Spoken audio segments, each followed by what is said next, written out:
하나님 말씀 먼저 보도록 하겠습니다. 오늘 함께 나눌 하나님 말씀은 룻기 2장 17절부터 3장 11절까지입니다. 룻기 2장 17절부터 3장 11절까지 말씀입니다. 한 절씩 교독하신 후에 마지막 3장 11절 말씀 합독하시겠습니다. 룻이 밭에서 저녁까지 죽고 그 주운 것을 떠니 보리가 한 에바쯤 되는지라.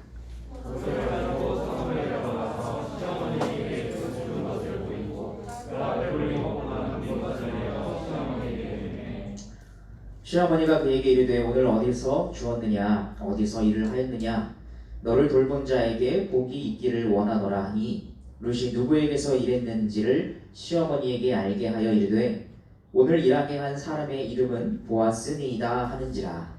나오미가 자기 며느리에게 이르되 그가 여호와로부터 복받기를 원하노라. 그가 살아있는 자와 죽은 자에게 은혜를 베풀기를 그치지 아니하노라 하고 나오미가 또 그에게 이르되 그 사람은 우리가 가까우니 우리 지역을 물을 자 중에 하나니라. 모압 여인 룻이 이르되 그가 내게 또 이르기를 내 추수를 다 마치기까지 너는 내 소년들에게 가까이 있으라 하더이다 하니 나오미가 며느리 룻에게 이르되 내 딸아 너는 그의 소년을 가쁘게 하고 다른 것을 사랑하지 아니하는 것이 좋으니라 하니라. 이에 룻이 보아스의 소녀들에게 가까이 있어서 보리 추수와 밀 추수를 마치기까지 이삭을 주우며 그의 시어머니와 함께 거주하니라.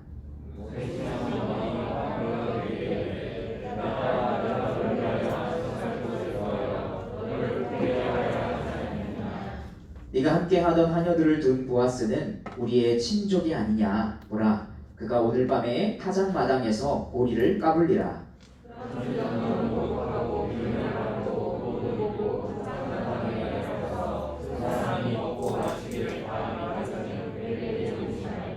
그가 누울 때에 너는 그가 눕는 곳을 알았다가 들어가서 그의 발치 이불을 들고 거기 누우라. 그가 내 할 일을 내게 알게 하리라 하니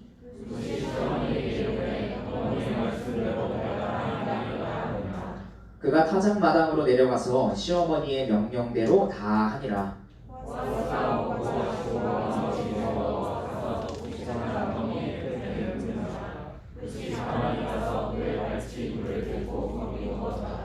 밤중에 그가 놀라 몸을 돌이켜본즉 한 여인이 자기 발치에 누워 있는지라.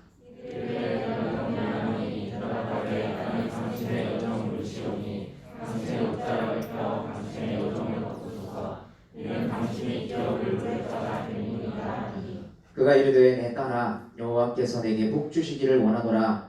네가 가난하건 부하건 젊은 자를 따르지 아니하였으니 네가 베푼 인애가 처음보다 나중이 더하도다. 그리고 이제 내 딸아 두려워하지 말라. 내가 네 말대로 내게 다 행하리라.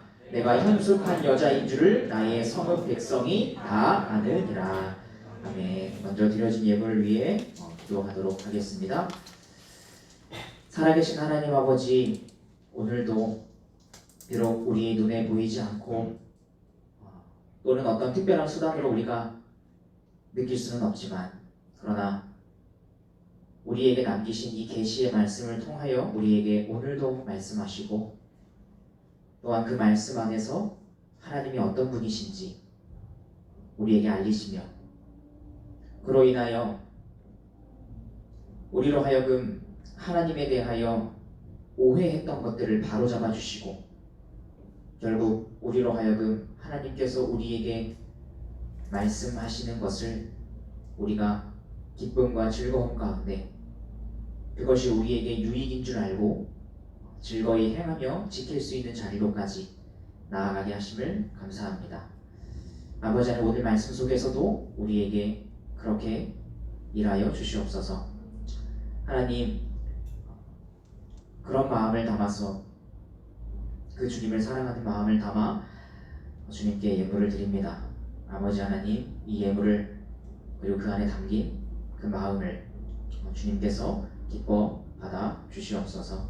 감사드리며 우리 구주 예수 그리스도 이름으로 기도합니다. 아멘. 오늘 본문 중심으로 해서 세계의 관점이라는 제목으로 함께 말씀을 나누도록 하겠습니다. 세상에 존재하는 어떤 종교나 철학이든 이론만 있는 것은 없습니다. 만약 이론만 있는 종교나 철학이 있다면 설령 그것이 완벽한 것이라 할지라도 탁상공론 혹은 형이상하게 지나지 않는다는 비판을 피해갈 수 없습니다. 즉 현실을 살아가고 있는 우리에게 비현실적이기만 한 것은 결국 아무런 의미가 없다는 것입니다. 따라서 역사상 위대하다고 불리며 오늘날에도 계속해서 많은 사람들에게 영향을 미치고 있는 여러 가지 사상들은 언제나 이론과 실제 양 측면을 모두 아우르고 있습니다.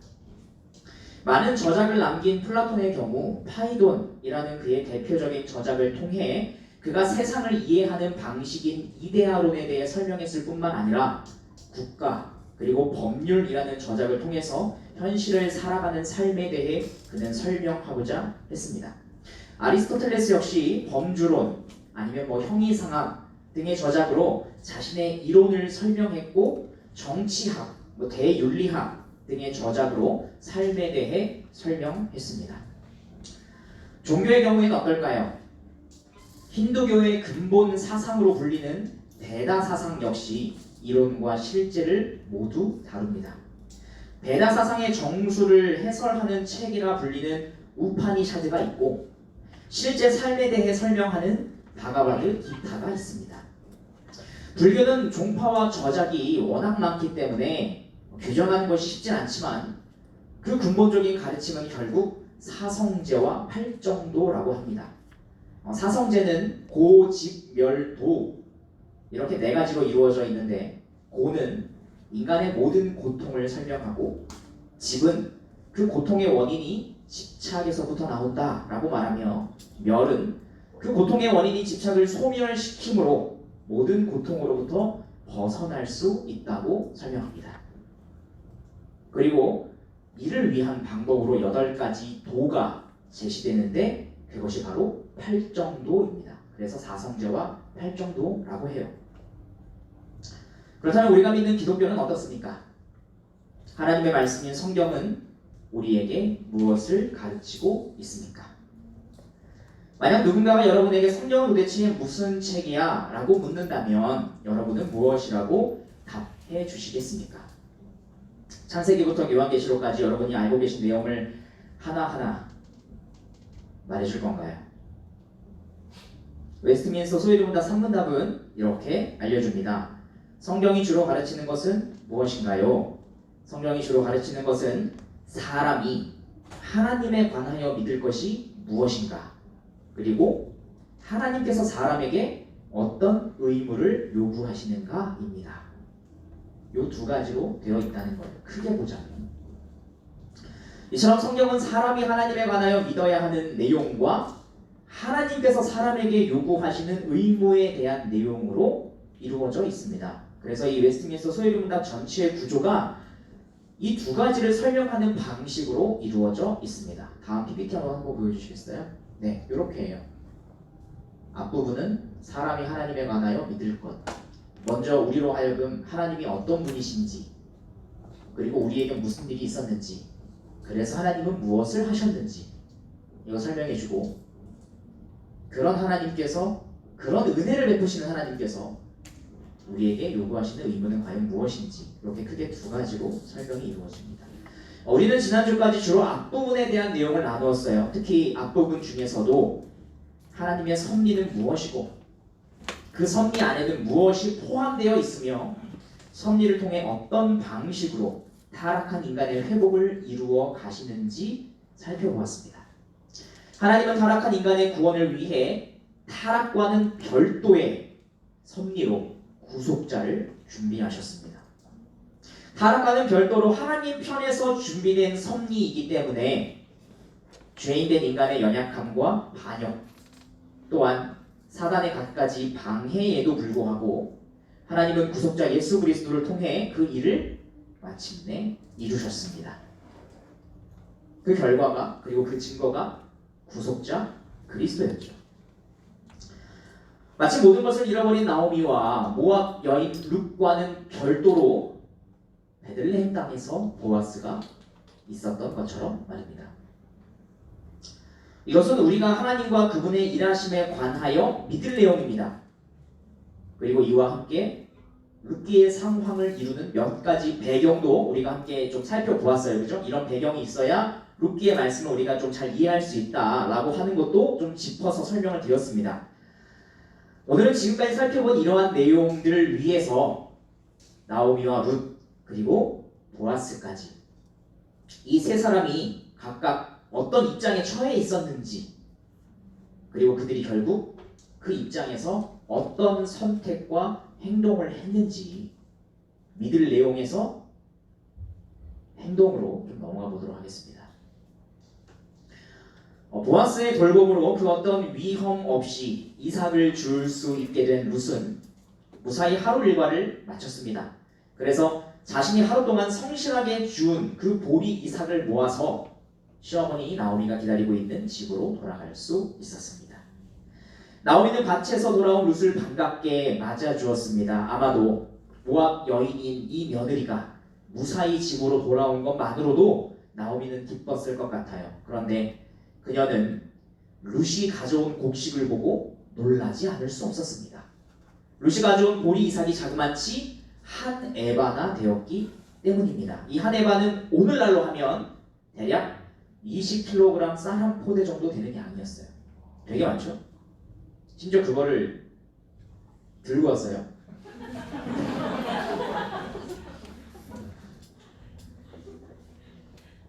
나오미는 룻이 가져온 이 말도 안 되는 보리 양을 보고 누군가 룻에게 의도적으로 호의를 베풀어줬구나 라고 하는 것을 바로 알아차릴 수 있었습니다. 그래서 다급하게 묻기 시작했어요. 도대체 오늘 어디서 일한 거니? 누구 밭에서 일했니? 라고 말입니다. 그리고는 누군지는 모르겠지만 이 룻을 돌봐준 사람을 위해서 복을 빌어 주었습니다. 그러자 룻은 궁금해하고 또 너무나 기뻐하는 시어머니 나오미에게 이렇게 대답했습니다. 오늘 일하게 한 사람의 이름은 보아스니이다. 그러자 나오미는 더욱 놀라며 이렇게 외쳤습니다. 본문 20절 우리 함께 다 같이 읽어볼까요? 20절입니다. 시작. 나오미가 자기 며느리에게 이르되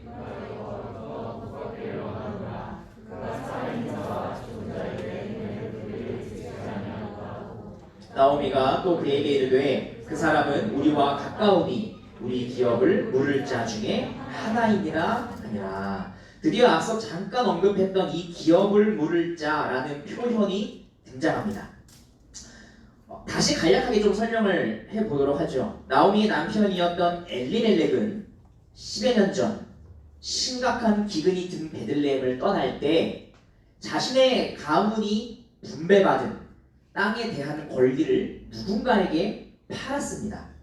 여기서 말하는 이 땅에 대한 권리는 땅의 그 소유에 대한 권리가 아니라 경작에 대한 권리라고 말씀드렸어요. 땅을 파는 그 시점으로부터 희년에 이를 때까지 그 땅에서 재배할 수 있는 모든 곡식의 양을 대략적인 값으로 환산해서 그것을 사고 파는 겁니다. 엘리멜렉은 자신의 가문이 분배받은 땅의 경작권을 팔아서 그 돈을 가지고 모압 땅으로 떠났던 것이죠. 율법에 따라 합법적으로 이루어진 거래였기 때문에 아무리 나오미가 다시 베들레헴에 돌아왔다 할지라도 그 팔았던 권리를 자신의 것이라 주장할 수 없었습니다. 만약 나오미가 이 권리를 다시 돌려받기 위해서는 율법에 세 가지 방법이 규정되어 있었습니다. 첫째는 이스라엘의 50년마다 돌아오는 그 희년을 기다리는 것입니다. 희년이 되면 너무나 가난해서 자신의 노동력을 팔아 스스로 종이 된 자는 다시 자유인이 되고 그 팔았던 경작권도 다시 원래 소유했던 그 가문에게 돌아가도록 하나님께서 율법으로 정해 놓으셨기 때문입니다. 희년이 되면 다시 리셋이 되는 거예요. 재분배가 이루어지는 것이죠. 하지만 이렇게 희년까지 기다린다는 것은 자신의 경제력이 회복되지 않았거나 또는 도와주는 형제나 친족이 아무도 없을 경우 소극적으로 행할 수밖에 없는 그야말로 마지막 남은 최후의 수단이었습니다. 그리고 이것은 나오미에게 그리 큰 소망이 되지 못했어요. 왜냐하면 그녀는 희년이 오는 것을 기다리기도 어려운 노년에 이르렀기 때문입니다. 희년이 오기를 기다리는 것 외에 땅의 경작권을 되돌려받을 수 있는 또 다른 방법은 방금 전에 말씀드렸던 것처럼 자신의 경제력이 회복되었을 경우에요. 회복된 경제력으로 팔았던 경작권을 직접 다시 사오는 겁니다. 하지만 이 역시도 아무것도 가진 것이 없는 나오미에게는 거의 불가능한 일이었습니다. 따라서 나오미에게 그나마 남겨진 가장 현실적인 방법은 단 하나뿐이었습니다. 죽은 남편인 엘리멜렉의 형제나 그 친족 중에 팔았던 경작권의 값을 대신 지불해주고 사다 주는 거죠. 대신 값을 지불하고 경작권을 사주는 형제나 친족을 한국어 성경에서는 기업 물을 자라고 번역했는데 히브리어로는 고엘이라는 명사형 단어가 사용되었습니다. 고엘. 그런데 이 고엘이라는 단어는 이렇게 번역되기도 합니다. 특별히 영어 성경은 좀 이런 식으로 번역을 했는데 구속자라고 번역이 돼요. 그래서 이 고엘의 동사형인 가알은 이스라엘 백성을 애굽에서 구원하셨던 하나님의 행동을 묘사할 때도 사용되었습니다. 출애굽기 6장 6절부터 7절입니다. 그러므로 이스라엘 자손에게 말하기를 나는 여호와라. 내가 애굽 사람의 무거운 짐 밑에서 너희를 빼내며 그들의 노역에서 너희를 건지며 편팔과 여러 큰 심판들로부터 너희를 속량하여 너희를 내 백성으로 삼고 나는 너희의 하나님이 되리니 나는 애굽 사람의 무거운 짐 밑에서 너희를 빼낸 너희의 하나님 여호와인 줄을 너희가 알리라. 여기서 속량하여 이게 가알이에요. 그리고 출애굽 후에 홍해를 건넌 이 모세와 이스라엘 백성들은 이 하나님의 일하심을 이렇게 노래했습니다. 출애굽기 15장 13절입니다. 주의 인자하심으로 주께서 구속하신 백성을 인도하시되 주의 힘으로 그들을 주의 거룩한 처소에 들어가게 하시나이다. 여기서도 이 구속하신이라는 단어가 가알이에요. 다 기업 물을 자와 관련 있는 단어라는 겁니다. 그러니까 이스라엘 백성들에게 이 기업 물을 자가 어느 정도의 무게감이 있었는지 좀 체감이 되십니까? 그냥 땅 좀 대신 사다 주는 정도가 아니라 절망에서부터 건져주는 존재, 굉장히 중요한 존재였겠죠. 나오미가 그토록 기뻐하면서도 굉장히 깜짝 놀랐던 이유는 룻을 돌봐준 보아스가 바로 이 기업 물을 자, 구속자의 의무를 행할 수 있는 사람이었기 때문입니다. 하지만 그렇다고 해서 모든 것이 쉬운 것은 아니었어요. 보아스가 기업 물을 자인 것은 맞지만 그가 대신 값을 지불해주는 그 손해를 보면서까지 율법에 순종하여 호의를 베풀어 줄지 그렇지 않을지는 아무도 모르는 것이기 때문이에요. 이 기업 물을 자의 입장에서 보면 전적으로 손해를 보는 것이었거든요. 물론 보아스가 모압 여인인 룻을 무시하지 않고 경멸하지 않고 오히려 그녀를 돌봐주었다는 것을 생각해보면 그의 인품과 신앙에 대해 조금은 기대해 볼만 했습니다. 그러나 설령 보아스가 대신 값을 지불하여 경작권을 다시 돌려받게 된다 할지라도 나오미에게는 보다 근본적인 문제가 남아 있었습니다. 늙은 과부 나오미는 자녀를 낳을 수 있는 몸이 아니었고 그런 나오미의 며느리인 젊은 과부 룻은 이스라엘 백성들이 경멸하는 모압 여인이었다는 겁니다. 경작권을 돌려받는다 한들 그 경작권을 물려줄 자녀가 없다면 그것이 무슨 의미가 있겠습니까? 보아스라는 기업 물을 자가 등장했다는 것은 단지 아무런 소망조차 없던 나오미에게 그나마 남은 한 가지 회복의 가능성이 눈앞에 나타난 것뿐이었습니다. 따라서 당장 중요한 것은 보아스가 이 사랑하는 며느리의 안전을 책임져 주었다는 현실적인 그 상황이었습니다. 그래서 나오미는 룻에게 이렇게 말했습니다. 본문 22절이에요. 나오미가 며느리 룻에게 이르되 내 딸아 너는 그의 소녀들과 함께 나가고 다른 밭에서 사람을 만나지 아니하는 것이 좋으니라 하는지라. 룻은 시어머니의 이 말을 따라 오직 보아스의 밭으로만 일하러 갔고 또한 보아스의 여종들과 함께 일했습니다. 그렇게 별다른 일 없이 보리 추수와 밀 추수를 마치기까지 약 2달의 시간이 흘렀습니다. 이 2달 동안 무슨 일이 일어났는지에 대해서는 성경이 기록하고 있지 않아요. 다만 나오미가 그 시간 동안 어떤 생각을 하며 보냈을지 유추할 수 있는 정보만 우리에게 알려줍니다. 우리 본문 3장 1절부터 4절 우리 한 절씩 좀 교독해 볼까요? 3장 1절부터 4절입니다. 제가 먼저 읽겠습니다. 룻의 시어머니 나오미가 그에게 이르되 내 딸아 내가 너를 위하여 안식할 곳을 구하여 너를 복되게 하여야 하지 않겠느냐.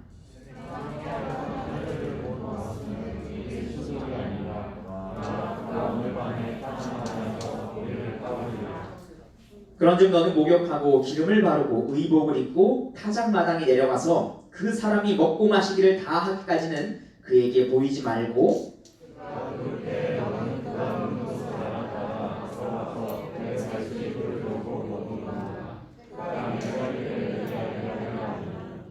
자, 약 2달의 시간이 흘렀어요. 그리고 성경에 기록된 이 나오미의 첫 대사는 무엇입니까? 종합하자면 이런 의미죠.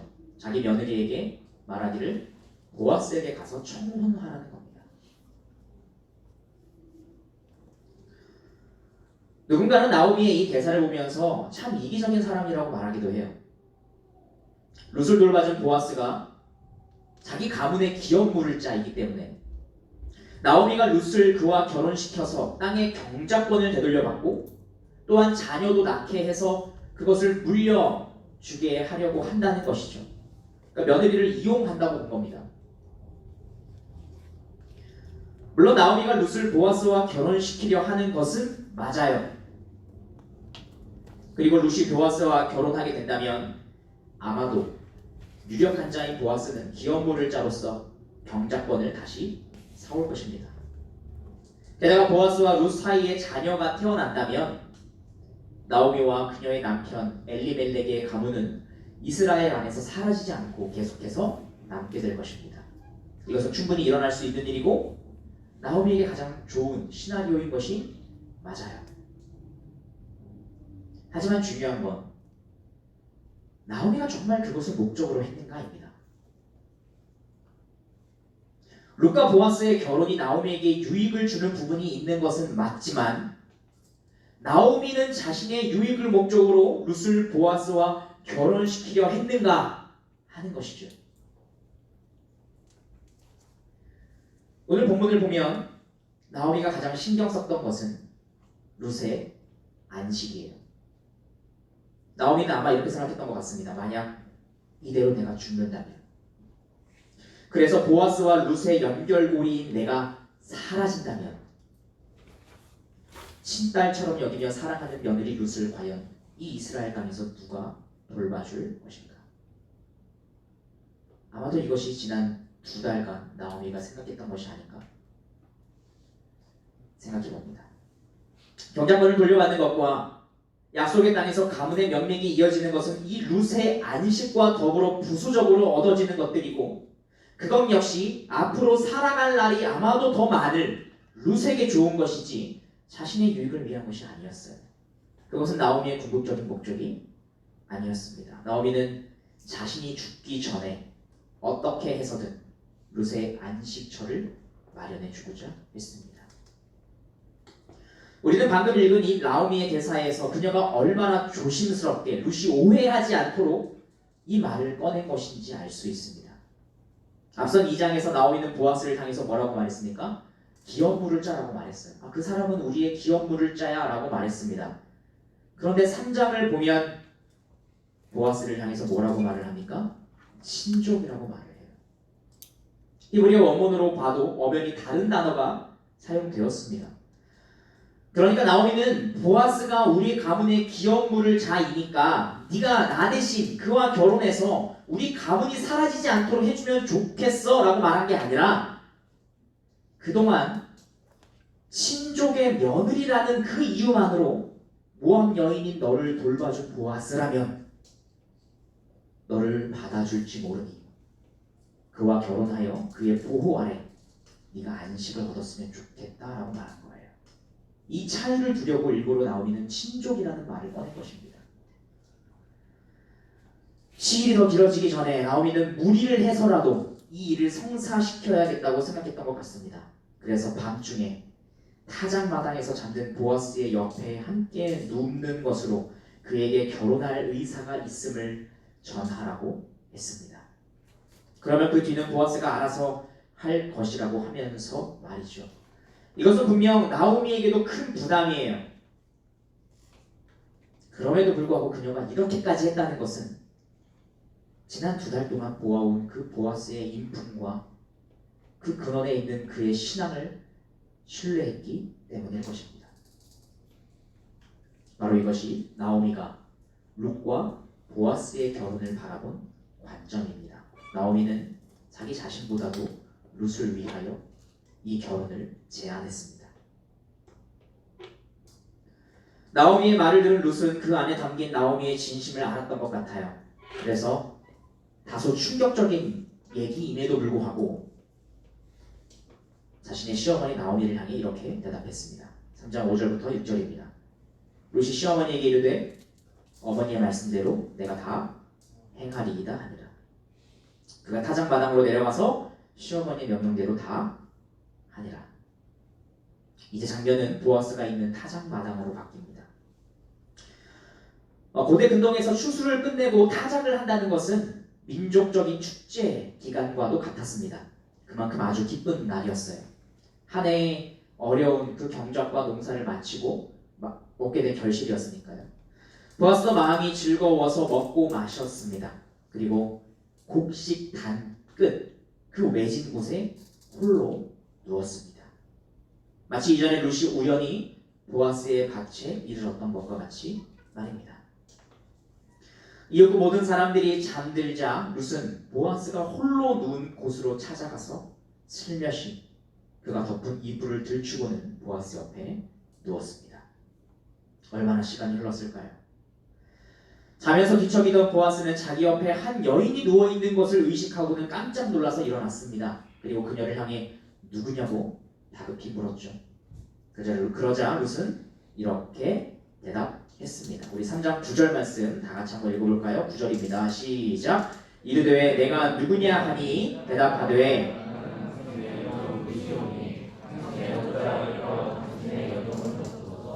이는 당신이 기업을 물을 자가 됨이니이다 하니. 자신이 누구인지 밝힌 룻은 당신의 옷자락을 펴 당신의 여정을 덮어달라라고 말했습니다. 이것은 분명 청혼의 의미를 담고 있어요. 나를 받아들여 달라는 것이고 나를 보호해 달라는 것입니다. 그런데 룻은 이를 위해서 다른 어떤 것이 아니라 보아스의 신앙에 호소하고 있습니다. 룻이 자신을 받아들여 줄 것을 부탁하면서 말한 이 옷자락이라는 단어는 보아스가 룻을 처음 만났을 때 그녀를 향해 해주었던 축복, 하나님 여호와께서 그의 날개 아래 보호를 받으러 온 내게 온전한 상 주시기를 원한다는 그 축복에서 날개와 동일한 단어이기 때문입니다. 번역만 다르게 됐죠.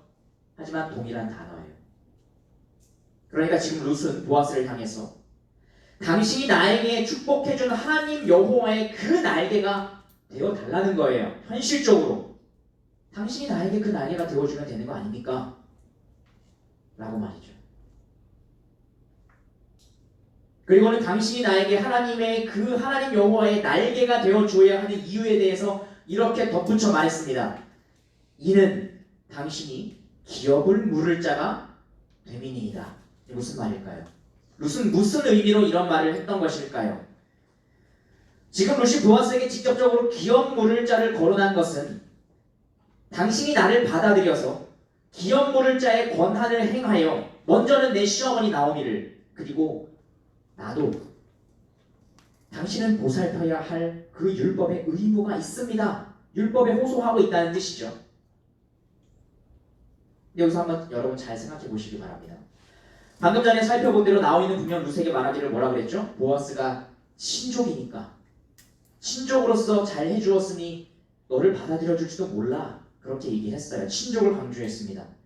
이를 통해서 우리가 알 수 있었던 것은 나오미의 목적이 룻의 안식이었다는 것이요. 하지만 룻은 보아스를 향해 당신이 나오미의 친족이니까 나를 받아들여 주십시오라고 말하지 않고 뭐라고 말했습니까? 당신은 지어 모를지 않습니까? 나오미는, 아니 룻은 왜 이렇게 말했던 것일까요? 나오미가 룻의 안식, 곧 그녀의 미래를 걱정했던 것처럼 룻은 나오미와 그녀의 가문이 이스라엘에서 사라져버리는 것을 걱정했기 때문이에요. 룻은 나오미가 하는 말이 무엇인지 알고 있었지만 그녀도 자기의 유익보다 나오미를 위해 나오미의 제안을 받아들였고 보아스에게 나아갔던 것입니다. 룻의 마음은 그녀가 처음 나오미를 쫓아 베들레헴을 따라왔을 때의 마음과 달라지지 않았어요. 바로 이것이 룻 스스로 자신과 보아스의 결혼을 바라보았던 관점입니다.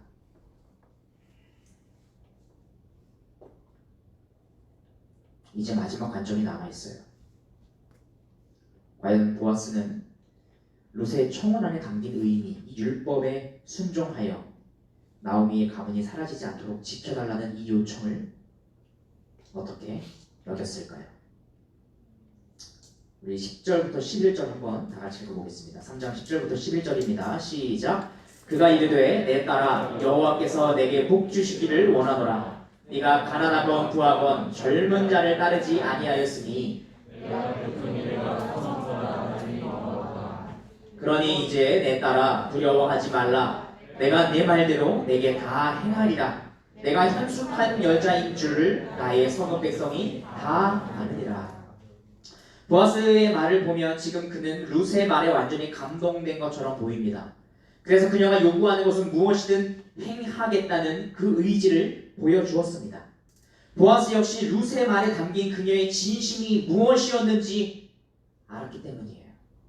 특별히 보아스가 더욱 감동한 이유가 있습니다. 보아스는 룻을 처음 만났을 때도 그랬지만 지금도 룻을 향해 내 딸아 라고 불렀습니다.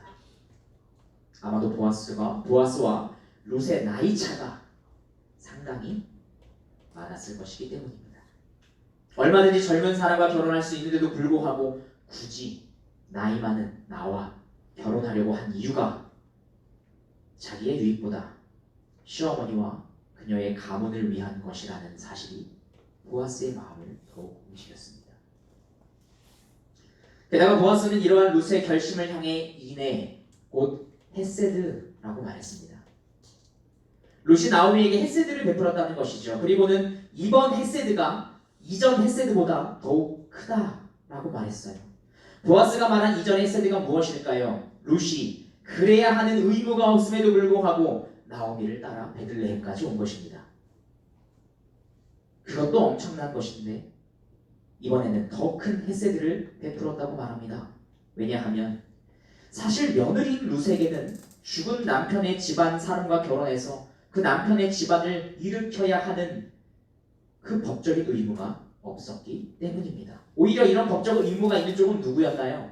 나오미였죠. 자신이 자녀를 낳아서 룻과 결혼을 시켜 주어야 했습니다. 하지만 그것이 불가능했기 때문에 룻과 오르바에게 나를 떠나서 너희 삶을 찾으라고 말했던 것 아니었습니까? 그런데도 룻은 이전 헤세드보다 더욱 큰 헤세드를 베풀고자 했습니다. 늙은 시어머니를 쫓았을 뿐만 아니라 나이 차가 많이 나는 남자와 결혼하면서까지 말입니다. 모든 것이 마음으로 이어졌기 때문이고 이제는 그 마음이 보아스에게도 전달되었습니다.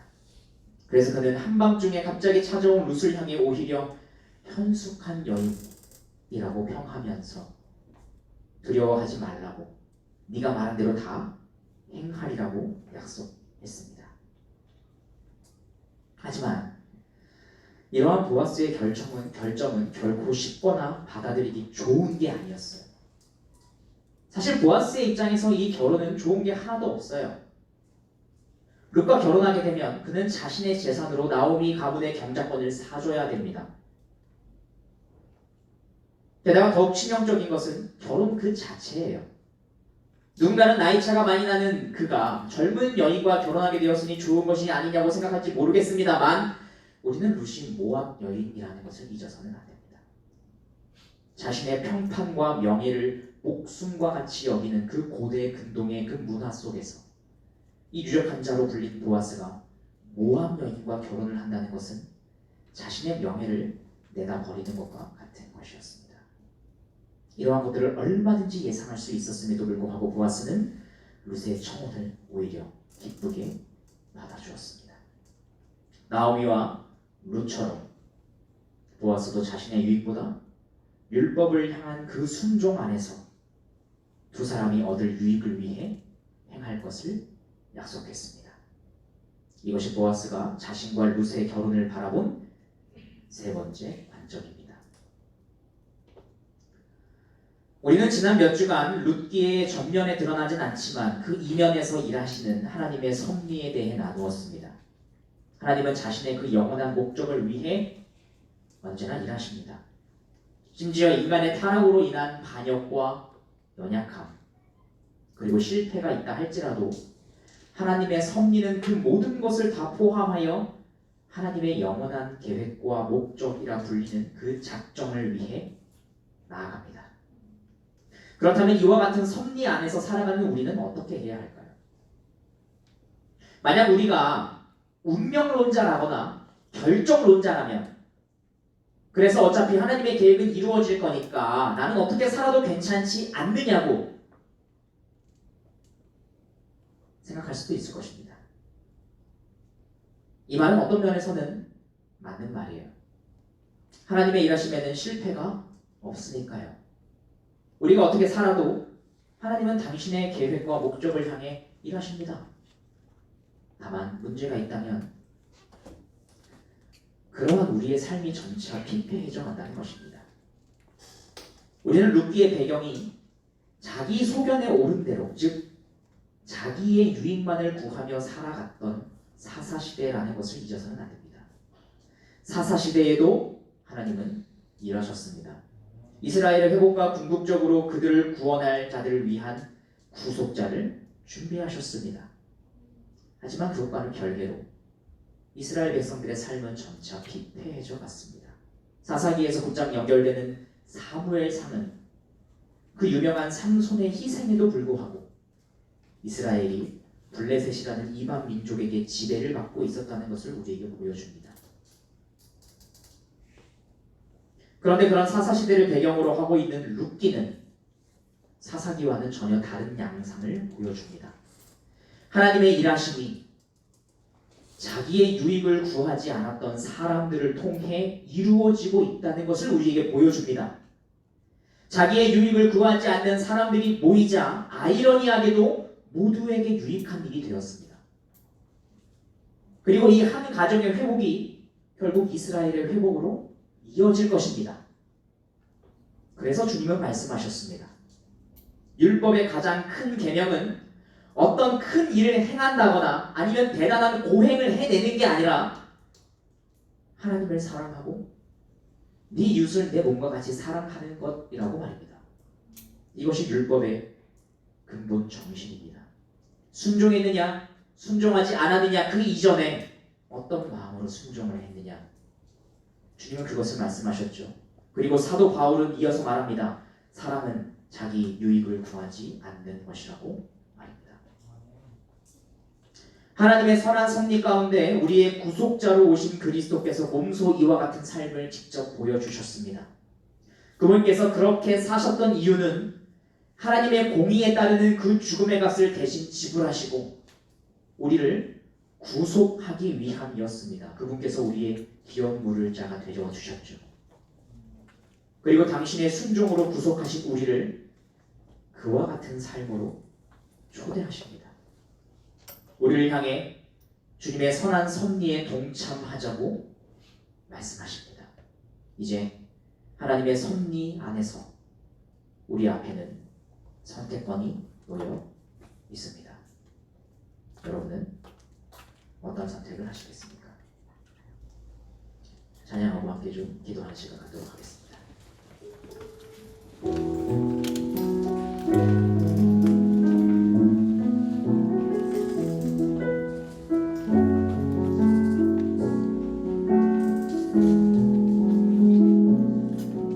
나의 사랑하는 자의 목소리 듣기 원하네.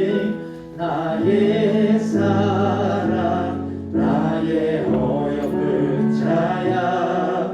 밤이 드문 미란 곳에서 듣기 원하네. 부드러운 주님의 음성. 처음 다시 한번 고백하겠습니다. 나의 사랑하는 자의 목소리 듣기 원하네. 나의 사랑 나의 어여쁜 자야. 바위 틈은 미란 곳에서 듣기 원하네.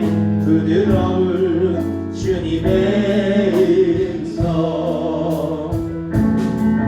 나의 사랑 나의 어여쁜 자야. 일어나 함께 가자. 나의 사랑 나의 어여쁜 자야. 일어나. 좀 다시 한번 고백하겠습니다. 나의 사랑하는 자의 목소리 나의 사랑하는 자의 목소리 듣기 원하네. 나의 사랑 나의 어여쁜 자야. 바위 틈은 미란 곳에서 듣기 원하네. 부드러운 주님의 음성. 나의 사랑 나의 사랑 나의 어여쁜 자야. 일어나 함께 가자.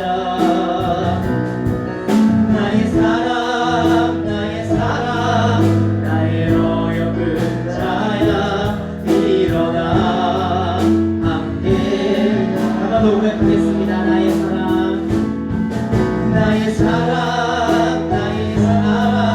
나의 어여쁜 자야.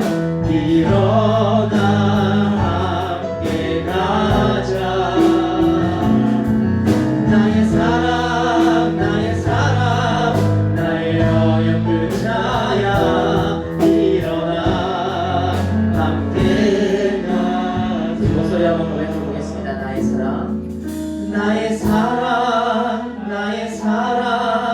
나의 어여쁜 자야. 일어나 함께 가자. 나의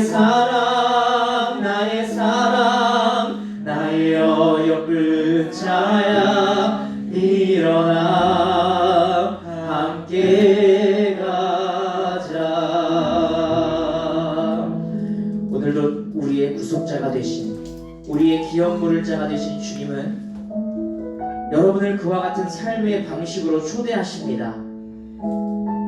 사실 우리가 주님께서 우리를 초대하시는 그와 같은 삶의 방식을 살아가지 않는다고 해도 주님께서는 당신의 일을 계속해서 해나가십니다.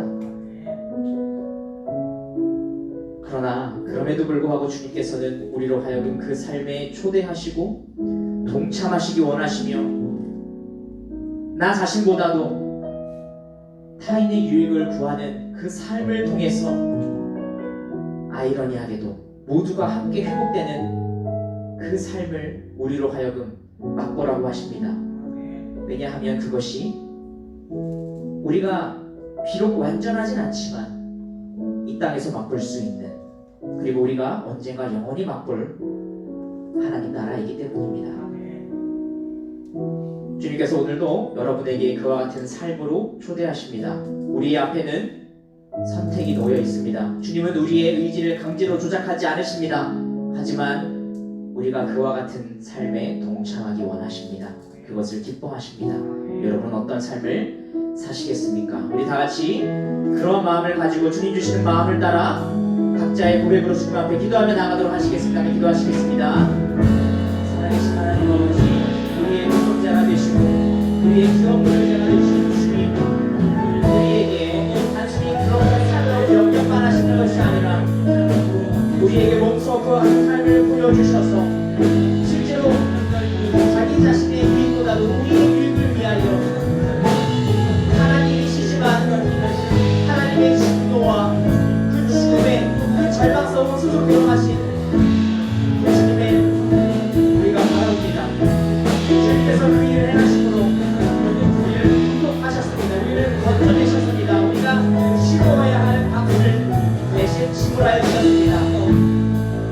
하나님 아버지, 그것이 우리에게 얼마나 큰 축복이고 그것이 우리에게 얼마나 큰 유익이며 그것을 주님께서 우리로 하여금 맛보기로 하는 하나님 나라의 모습이라는 것을 아버지 하나님 우리가 바라봅니다. 하나님 주님께서 물론 우리가 언젠가는 영원히 누리게 될 그 하나님 나라이지만 그러나 지금 우리가 이 땅에서도 하나님 나라를 맛보시길 원하며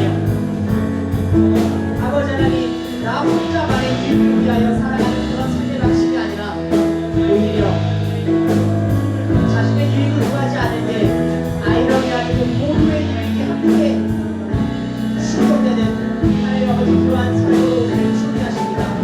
하나님 아버지, 우리가 주님을 따라 그러한 삶을 살아감으로 인하여 우리 성도 공동체와 우리 각자가 소속된 가정과 아버지 하나님 그 어떤 곳이랄지라도 하나님 아버지 우리가 그와 그 삶의 모습을 삶의 방향을 우리가 지향하며 나아갈 수 있도록 주님 도와주시옵소서.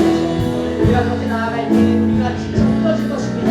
우리를 연약하고 우리를 여전히 반역하며 아버지 우리는 뒤돌아설 것입니다. 그러나 하나님 아버지 우리를 붙드시고 우리를 포기하지 않으실 줄로 압니다. 믿습니다. 우리를 다시 돌이키셔서 하나님 아버지 다시 한번 우리를 주님의 그 삶에 동참하여 주시옵소서. 우리를 통하여 주님의 나라가 세워지고 그 땅 가운데 참신함을 보여주시옵소서.